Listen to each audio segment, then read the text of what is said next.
کھیل کے میدان میں چستی پھرتی دکھانا، اکھاڑوں میں جسمانی طاقت کا مظاہرہ اور زور آزمائی شاید اس زمانے کی باتیں ہیں جب غذا اور ہماری خوراک خالص اور مقوی ہوا کرتی تھی۔ انسان کثرت اور صحت مند مشاغل کے عادی تھے۔ ایسے طاقتور لوگ کسی حملہ آور یا لٹیرے کا مقابلہ بھی ڈٹ کر کیا کرتے تھے۔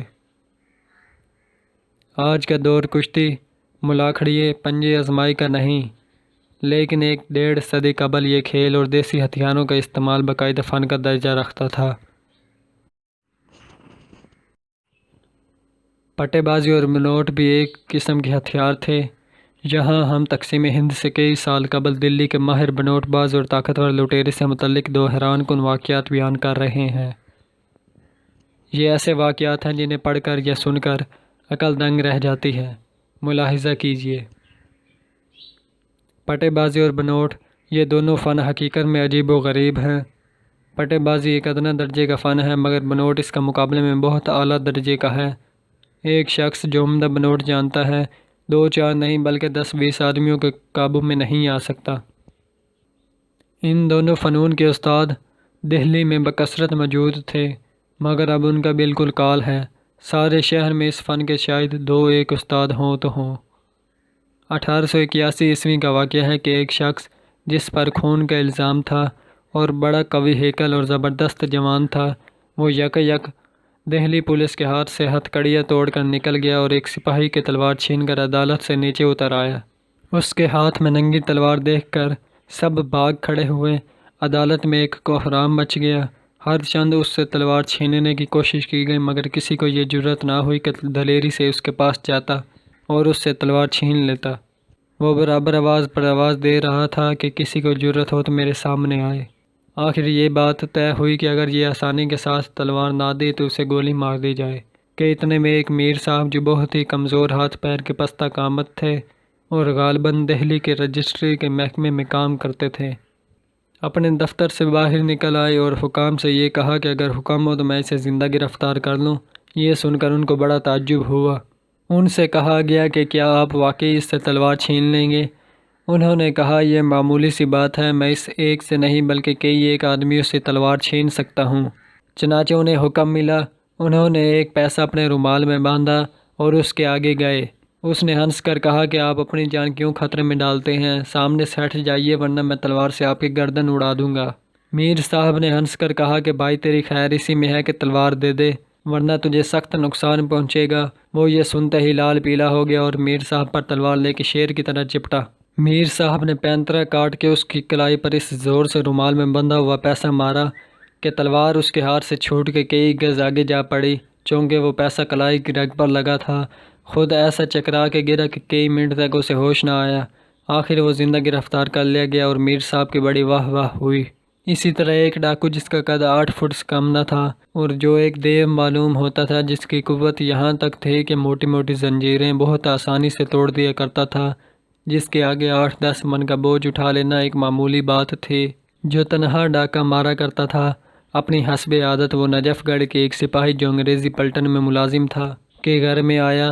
اس ڈاکو کی یہ عادت تھی کہ وہ گھر میں گھس کے سارا سامان نہایت اطمینان کے ساتھ باندھ لیتا تھا اور جب چلنے لگتا تھا تو گھر والوں کو جگا کے آگاہ کر دیتا تھا کہ اگر تم سے روکا جائے تو مجھ کو روکو، میں تمہارا سامان لے کے جاتا ہوں۔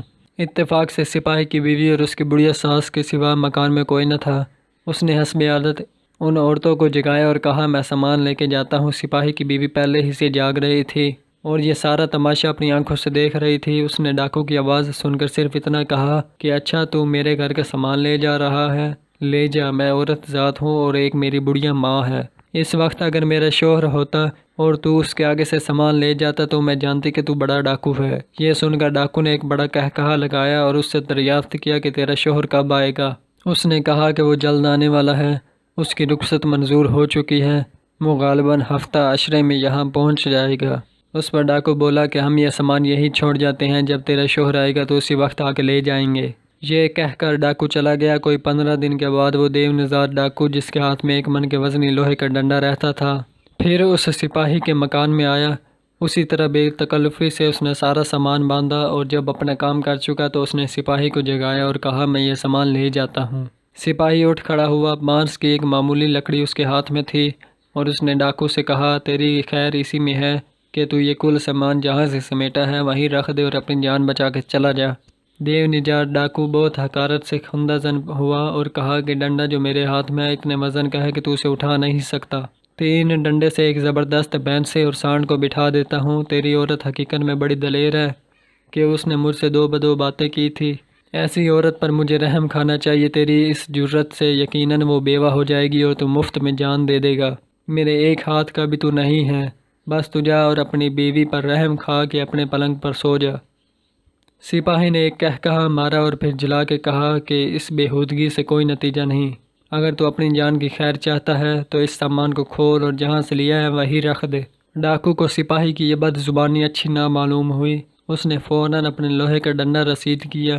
سپاہی چونکہ ہوشیار کھڑا تھا، اس کا ہاتھ خالی دے کے اور بڑی دلیری سے للکار کے کہا کہ او نامراد، اگر تجھ میں جرت ہے تو اور دل کا حوصلہ نکال لے۔ چنانچہ ڈاکو نے غصے میں آ کے ڈنڈا پھرا کے مارا، مگر وہ بھی خالی گیا۔ سپاہی نے اس پر کہا کہ لے اب سنبھل، تیرے 2 وار ہو چکے ہیں، تیسرا وار میرا ہے۔